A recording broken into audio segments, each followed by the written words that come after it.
Being set apart as one of God's chosen is a profound calling that transcends what most people can understand. It's not merely about feeling different or even being seen as different. It's about living a life directed by a purpose that requires a higher awareness, a heart that yearns for divine connection, and a spirit sensitive to the world around it. Being one of the chosen means being entrusted with a mission, a path that's uniquely yours to walk, not defined by the world but by something deeper and greater. When we think about what it means to be chosen, it's not about pride or a sense of superiority. Instead, it is humbling. Those who carry the calling often find themselves on a journey that is sometimes lonely, frequently misunderstood, and filled with moments that demand courage. The chosen ones are people who sense this calling in their spirit, guiding them away from what the world says is normal and pulling them toward a journey that requires deep faith. They understand that their mission means moving away from the crowd and often means walking alone. The need to separate isn't about isolating oneself or thinking you are better than others. No, it is a calling to preserve the divine connection, a connection that is both delicate and powerful.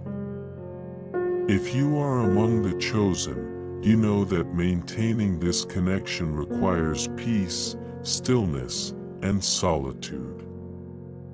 This separation is essential not to shut others out but to safeguard the sacred relationship with God. It allows the chosen ones to remain true to the path set before them, protecting the spirit that has been entrusted with such a profound purpose. Imagine this: you are a finely tuned instrument, resonating with divine wisdom and purpose. To stay in tune, you need calm, quiet spaces where you can clearly hear the voice of God. It's as if you're a radio, sensitive to the frequencies of the spiritual realm. If there's too much noise around you, it disrupts the connection, makes it harder to stay focused, and blurs your clarity. The noise of the world, the distractions, the constant chatter, the worldly concerns, can cloud your mind and draw you away from the stillness needed to align with God's will. For the chosen ones, the divine calling demands a certain level of vigilance. They have to protect their peace, guard their hearts, and prioritize their relationship with God over everything else. This isn't always easy. The temptation to fit in, to join in with the crowd, is always present. But the chosen know that they are set apart for something greater, something that cannot be sacrificed for fleeting connections or shallow interactions. So, if you find yourself drawn to solitude or feeling uncomfortable in large crowds, this isn't a weakness. It's not a flaw. It's God's way of drawing you closer to Him, sharpening you, refining you for the great work He has planned. Each moment spent in solitude is an opportunity to deepen your relationship with the Creator, to become stronger, wiser, and more attuned to His voice. C.S. Lewis, one of the most profound Christian thinkers, often reflected on this idea of spiritual solitude. He spoke about the quiet moments away from the world where true transformation takes place. Lewis believed that Christians, especially those with a strong calling, often require require intentional times of separation from the world's distractions. His works, such as Mere Christianity and the Screwtape Letters, explore the inner battles that believers face.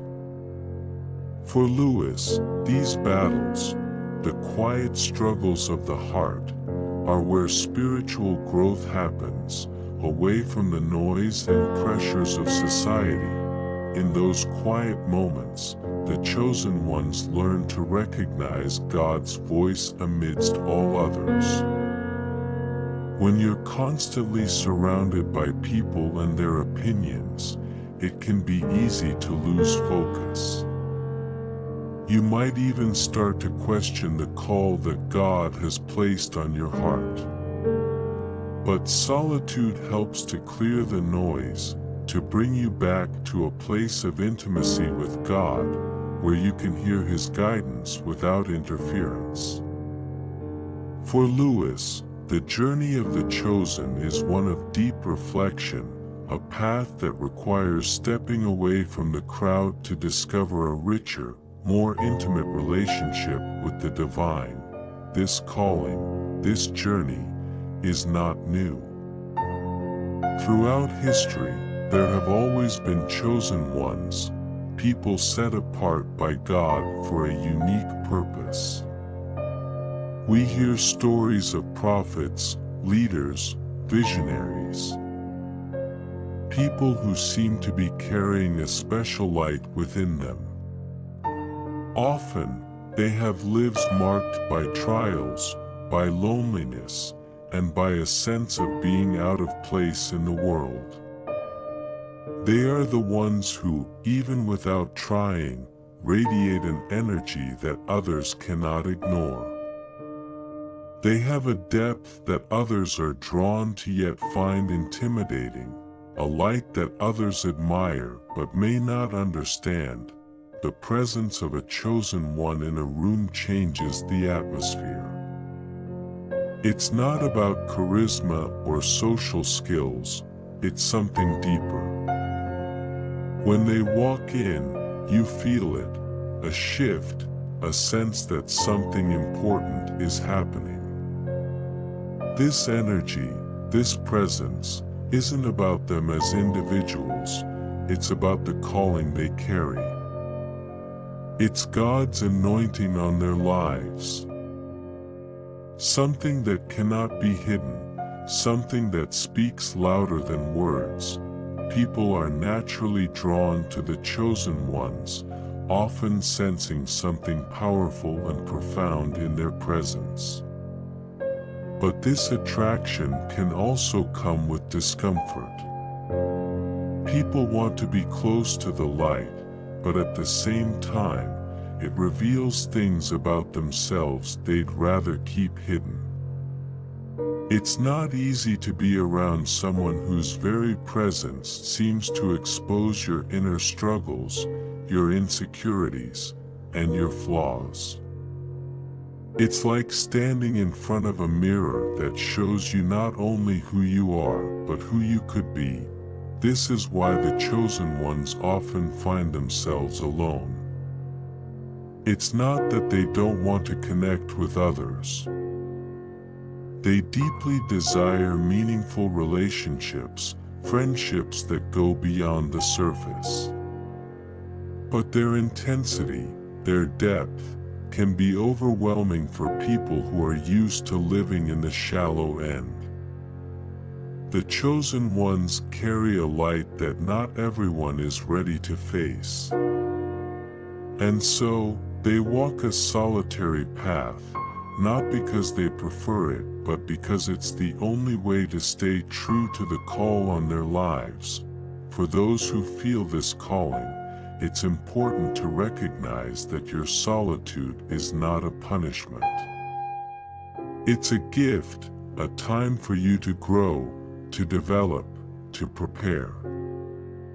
Solitude gives you the space to dig deeper into your purpose, to understand the weight of the responsibility you carry.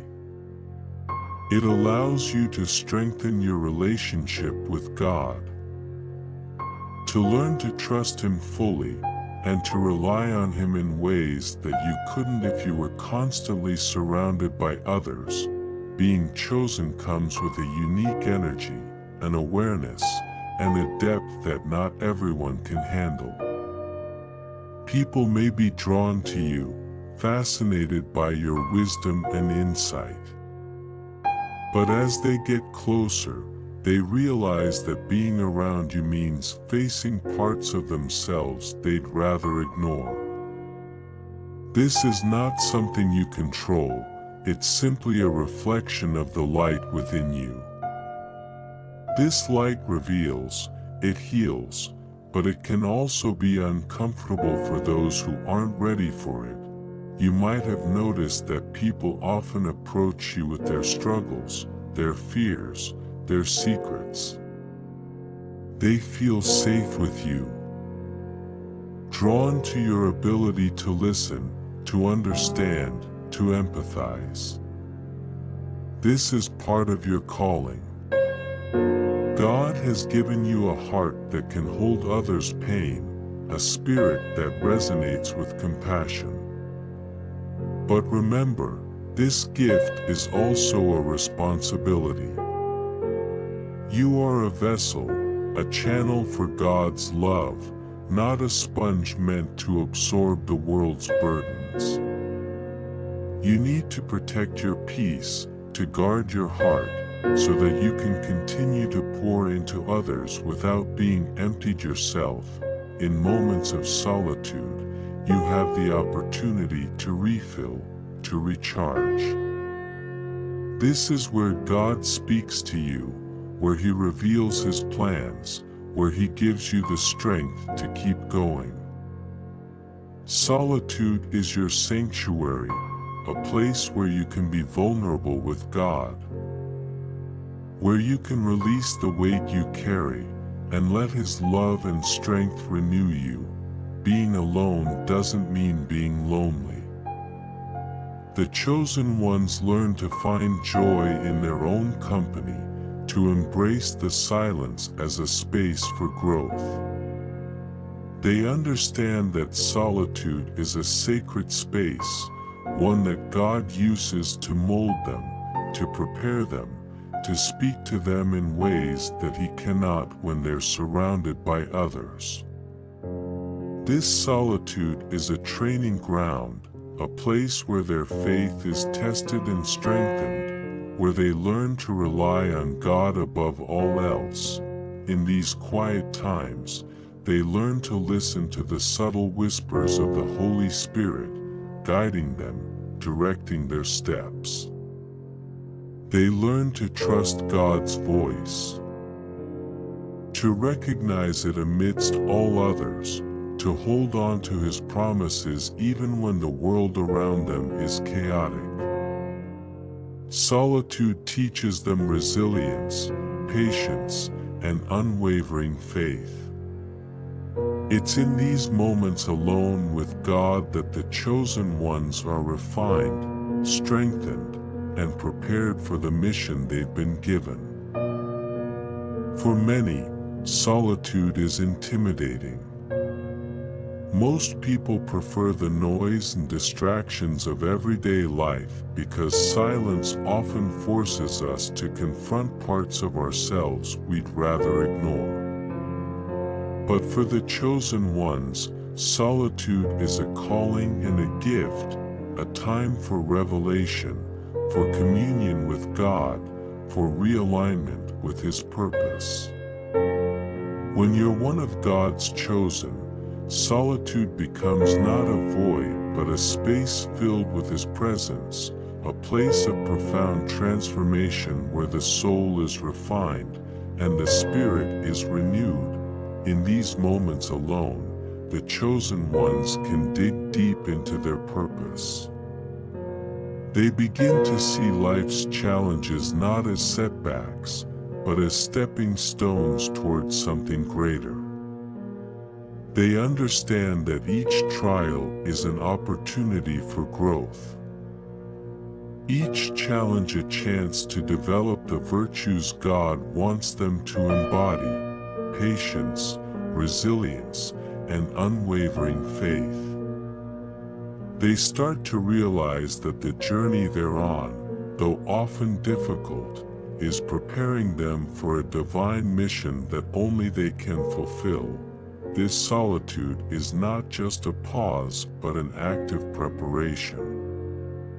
It's during these quiet times that God instills His wisdom in their hearts, that He teaches them the lessons they will later pass on to others. God uses these moments to strengthen their discernment, so they can navigate the complexities of life with clarity and wisdom. He reveals His truths, not just for them but for all those they will encounter on their path. The chosen ones are prepared in solitude so they can become vessels of light, truth, and love to those around them. Yet, this journey of solitude and self-reflection is not without trials. There are times when it feels heavy, when loneliness seeps in, and doubts start to whisper in the silence. Why me? Why this path? Why so many challenges? These questions arise, and they are natural. But it's in these very moments that the chosen ones learn the power of surrender. They learn to trust that even when things don't make sense, God's plan is unfolding in ways they cannot yet see. God never promised an easy journey for His chosen. The prophets, apostles, and saints all walked difficult paths. They faced persecution, isolation, and suffering. But they also experienced a divine strength that carried them through every storm. Their lives were marked by a profound sense of purpose, one that outweighed the struggles they faced. They learned that God's strength is made perfect in weakness, that when they reached the end of their own abilities, God's power stepped in to fill the gap.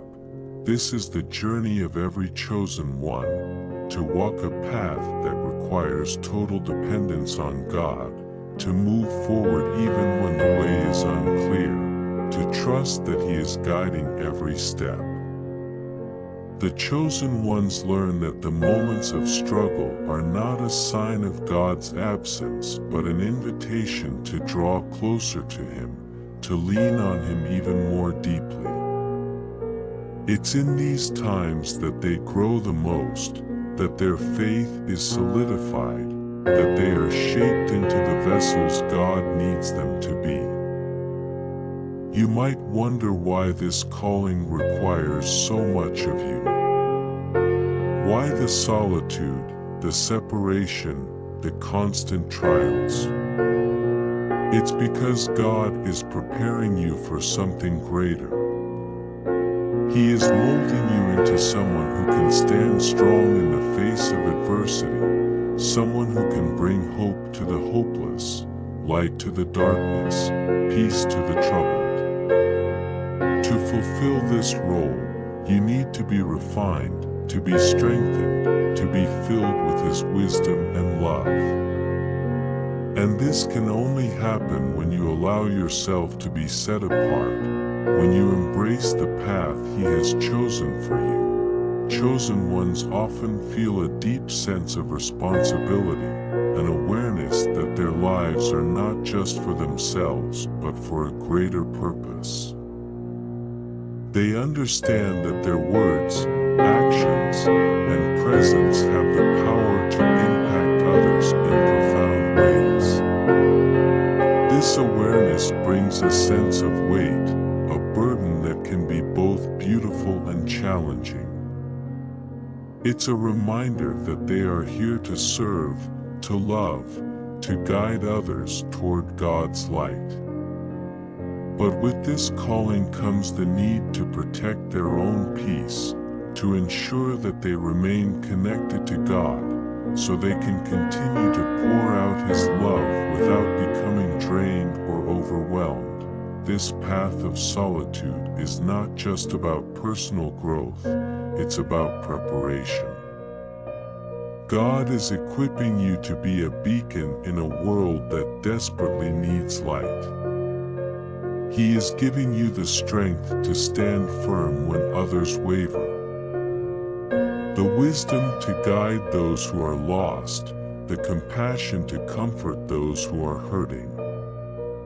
Each moment spent in solitude, each lesson learned, each trial overcome, is a step toward fulfilling this mission.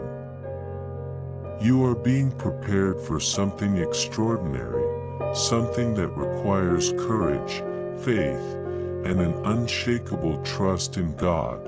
Imagine a soldier preparing for battle. They don't rush into the battlefield unprepared. They train, they strengthen their bodies and minds, they learn strategies, they prepare their armor. In the same way, the chosen ones are being prepared for a spiritual battle.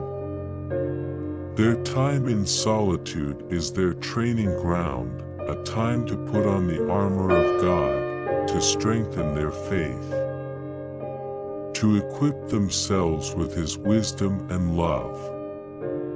They are being prepared to face challenges, to stand firm in their beliefs, to carry out God's mission with confidence and grace. This journey requires sacrifice.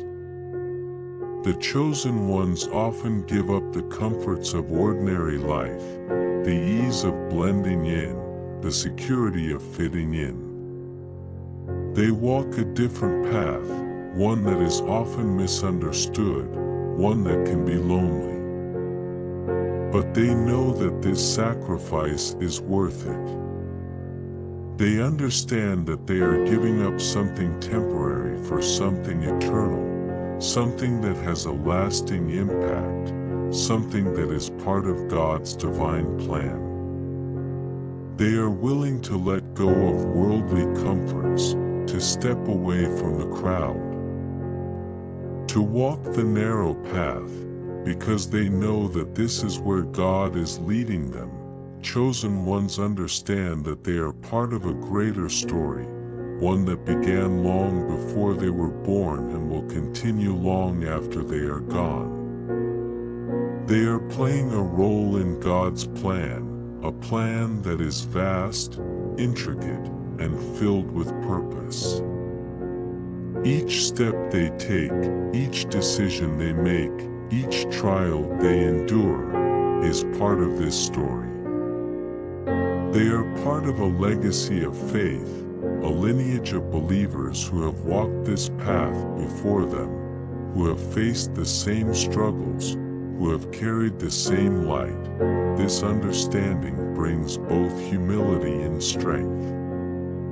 Humility, because they realize that this journey is not about them, but about God's glory. Strength, because they know that they are not walking alone. They are part of a community of believers, a spiritual family that spans generations. They are supported by the prayers of those who have come before them, by the examples of faith set by prophets, saints, and disciples. They are walking a path that has been walked by many, a path that leads to a deeper understanding of God's love and purpose. In solitude, the chosen ones find not only strength but also a deep peace.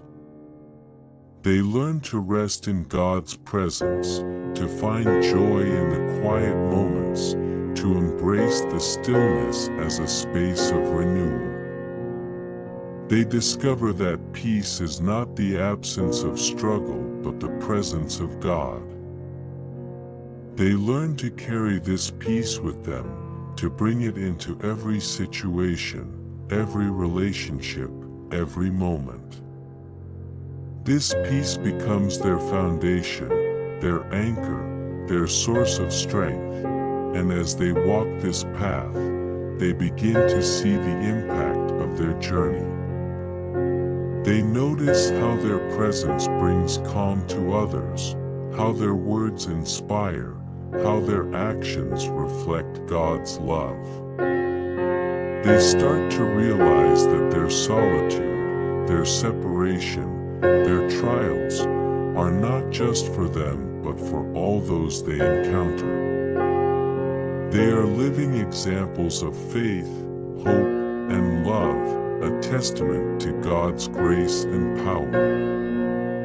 Their lives become a beacon, a guiding light for those who are searching, a reminder that God's love is real, that His promises are true, that His presence is always near.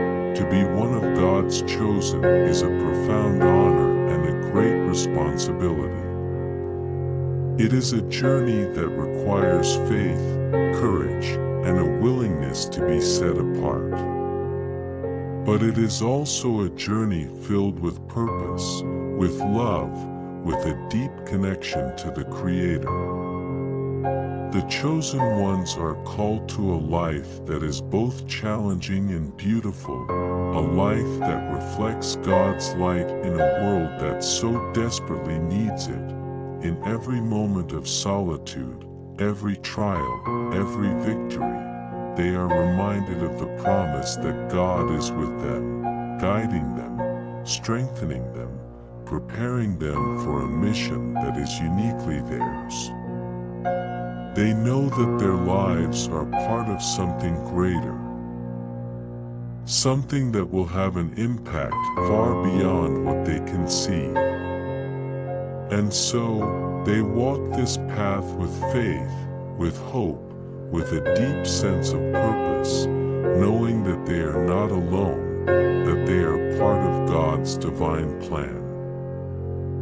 The path of the chosen ones is indeed a difficult one, but they understand that their lives have been shaped by God's hand for a unique purpose. They know that their struggles are not meaningless. Instead, each trial is refining them, each difficulty is molding their character, making them stronger, wiser, and more compassionate. Every challenge they face builds a resilience that is essential for their divine mission. This resilience is not just about enduring hardships, but learning to thrive amid them, drawing strength from God even in the darkest moments. And there are indeed dark moments. The chosen ones face trials that test every fiber of their being. They encounter obstacles that seem insurmountable, situations that make them question their own strength, and moments when God's silence feels overwhelming. But it is precisely in these times of darkness that their faith is put to the test and ultimately strengthened. They learn that even when they can't see the way forward, God is guiding them, that even when they feel alone, His presence is with them, steady and unwavering. For a chosen one, these dark moments are not the end, but the beginning of something new. They realize that every struggle has a purpose, every trial a lesson, every challenge an opportunity for growth. Through these experiences, they develop a profound trust in God, a faith that remains steadfast even when everything around them seems to be falling apart. They learn to surrender their fears, their doubts, their insecurities, trusting that God's plan is far greater than anything they could imagine. In this surrender, the chosen ones find a new sense of freedom. They realize that they don't have to carry the weight of the world on their shoulders, that they don't have to have all the answers, that they don't need to be perfect. They understand that God is working through them, that His strength is made perfect in their weakness, that His grace is sufficient for every need. This realization brings a deep peace, a peace that transcends understanding, a peace that anchors them in the midst of life's storms. The world often fails to understand the chosen ones, mistaking their solitude for loneliness, their faith for naivety, their resilience for stubbornness. But the chosen ones are not deterred by this misunderstanding. They know that their path is different, that they are not called to conform to the patterns of this world, but to be transformed by the renewal of their minds, to live in alignment with God's will, to be a light in the darkness. They are not swayed by the opinions of others because they know that their lives are in God's hands, that their purpose is rooted in something far greater than human approval. As they walk this path, the chosen ones develop a unique perspective on life. They begin to see people not just as individuals but as souls. Each one loved by God, each one carrying their own burdens, each one in need of grace. They learn to look beyond the surface, to see the pain hidden behind smiles, the loneliness masked by laughter, the struggles kept silent. This perspective gives them a deep compassion for others, a compassion that fuels their mission, that drives them to reach out to the lost, the hurting, the broken. The chosen ones understand that their lives are a testimony to God's love and power. They know that the way they respond to trials, the way they persevere through hardship, the way they love others even when it's difficult, all serve as a witness to God's presence in their lives. They become living examples of faith, hope, and love, a beacon of light in a world that often feels dark and hopeless. Their lives speak a language that transcends words, a language of grace, forgiveness, and redemption. This mission, however, is not without sacrifice. The chosen ones often give up their own dreams, their own plans, their own desires, choosing instead to follow where God leads, trusting that His plans are far greater than their own. They learn to let go of control, to surrender their lives into God's hands, to walk in faith even when they cannot see the way forward. This surrender is not always easy. It requires humility, patience, and an unwavering trust in God's goodness. But it is this surrender that allows them to live lives of true freedom. Lives that are not bound by fear or doubt, but grounded in faith and purpose.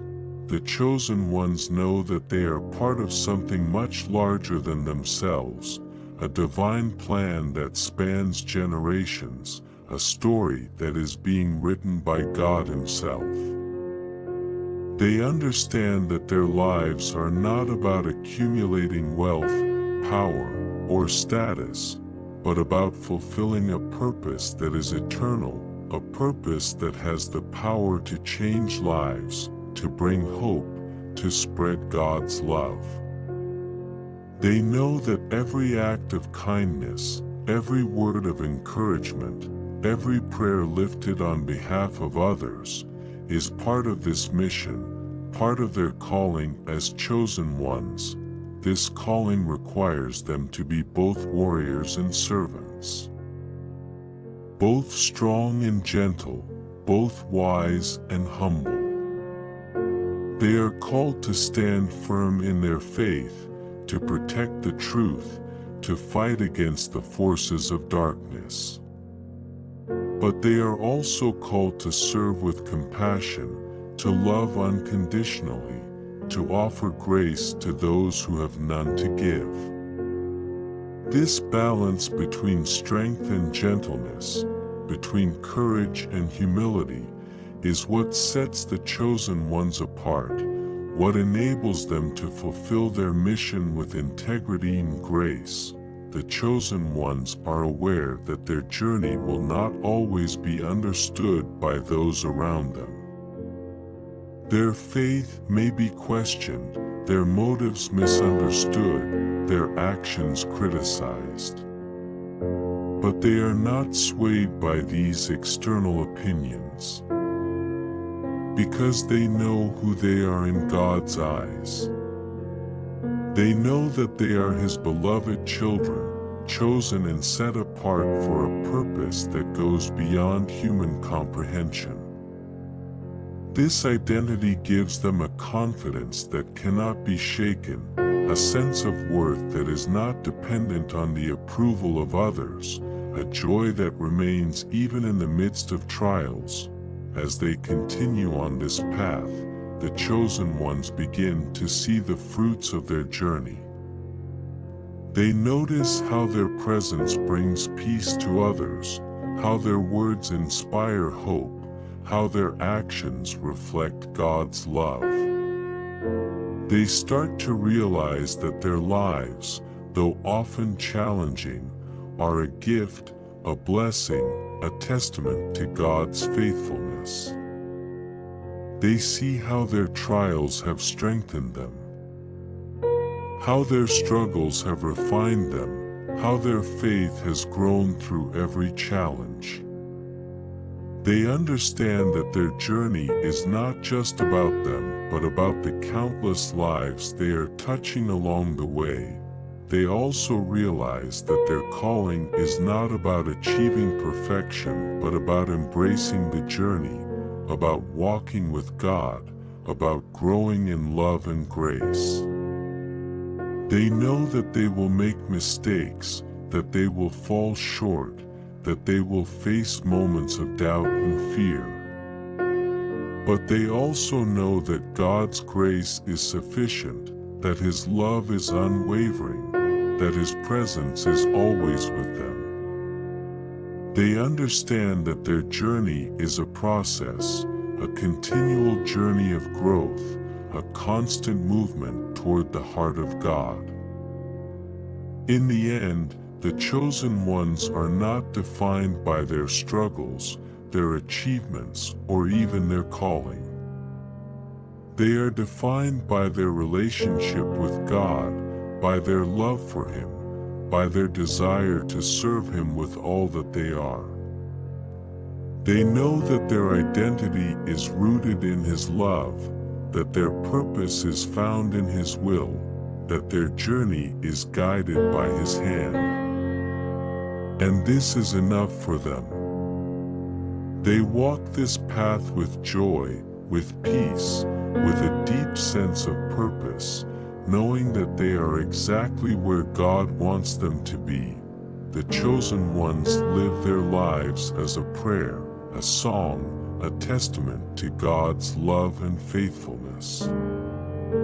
They know that their journey is not easy, that their path is often lonely, that their mission requires sacrifice. But they also know that they are part of something far greater than themselves, a divine story that is being written by the hand of God. And so, they walk this path with courage, with faith, with a heart full of love, knowing that they are never alone, that God is with them every step of the way, guiding them, strengthening them, loving them. They are the chosen ones, called by God, set apart for His purpose, a light in the darkness, a testament to His love. Their journey is not just about them, it is about all those they will encounter, all those they will touch, all those they will lead to God's light. And this, for them, is enough.